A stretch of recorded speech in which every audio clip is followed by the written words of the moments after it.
नमस्कार, म Tikaram KC motivational teacher. हामी हरेक मान्छेहरू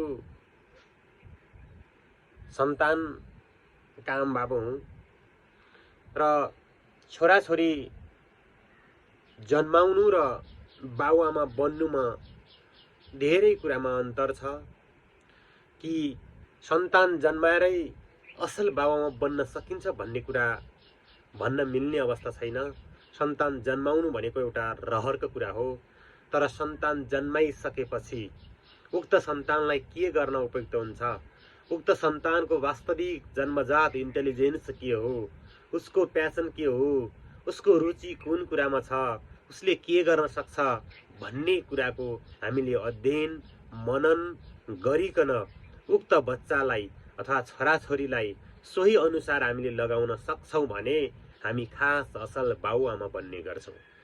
नत्र हामीले हाम्रो समाजमा अहिलेसम्म रुमल्लिँदै आइरहेको एउटा व्यवस्था सन्तान उत्पादन गर्ने, जबरजस्त आफूले चाहेको कुरामा उसलाई घोक्र्याउने, आफूले चाहेको कुरामा उसलाई लगाउने जुन प्रवृत्ति अहिले चलिरहेको छ, त्यो प्रवृत्तिमा हामी अगाडि बढ्छौं भने हामी असल बाबुआमा बन्न सक्दैनौं।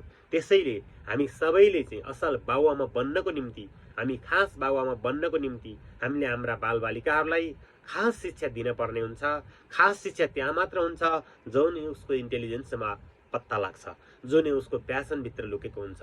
उसको इन्टेलिजेन्स प्यासनलाई हामीले दबाएर हामीले हाम्रो अनुकूल बच्चालाई हिँडाउन खोज्यौँ भने त्यहाँ पक्कै पनि दुर्घटना हुने गर्छ। त्यसकारण हामी हाम्रा बालबालिकाको लाई दुर्घटना हुनबाट बचाउनको निम्ति पक्कै पनि हामी के गर्छौँ त भन्दा उसको इन्टेलिजेन्स र प्यासनलाई बुझेर सोही अनुसार कार्य गर्छौँ।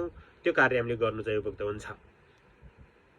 म यस्ता ज्ञानमूलक भिडियोहरू तपाईहरुको माझ पस्किरहनेछु।